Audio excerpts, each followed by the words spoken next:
So I get asked a lot, why do you care so much? I'm going to tell you why I care. I see the trends that are going on in this country. People tell you, oh, one person can't change what's happening. I disagree with that completely. If that mentality was said in 1776, there would be no America today. You're going to conquer the greatest country on earth. How would you do that? Well, first you would infiltrate the politicians. You would then take away their news sources. You would infiltrate that, put out propaganda that wasn't true, because they know most of the population doesn't give a shit, as long as it doesn't affect them directly. And when it does, by that time it's too late.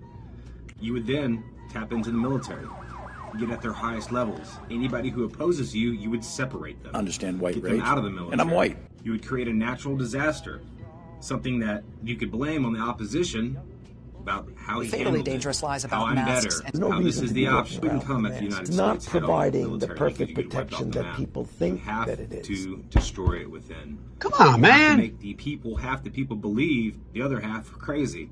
Conspiracy theorists, insurrectionists. Because once that happens, you have the division you need. Conspiracy contagion is only You growing. fuel the hate, There you start should the war, be you create the division, then you swoop in. Then, and only then, once they're weakened, beaten, and demoralized, you can take out the greatest country on the earth.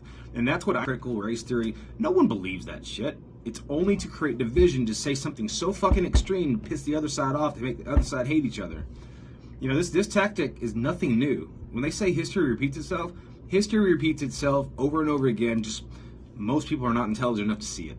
It started in the 1960s with the communist revolution. Those hippies knew they had no chance of changing America back then. People actually loved their country. So they went in academia.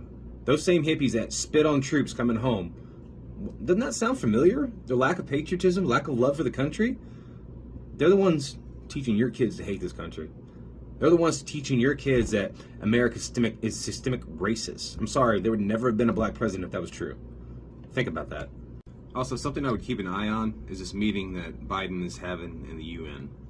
I don't think they expected this hyper resistance that they did get, and they actually say that over and over again. Just watch that meeting with the UN. That's kind of important, especially because of where it's at. And he's already had his speech about his COVID restrictions. Why is he going there? Just watch it.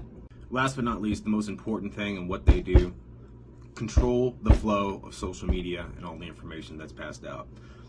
If you only see one viewpoint over and over again, you start to accept that as reality. The fact they silence conservatives tells you they're wrong. You should never have to silence anybody, and the only reason they would do that is if their viewpoint doesn't hold water, okay? When you go after somebody, hate speech is very open. It's not very, it can be anything. All hate speech means today is, I don't like what you're saying. It doesn't go with my ideology. And the hypocriticalness of the left, my body, my choice, except when it comes to what I want, I should tell you all you need to know.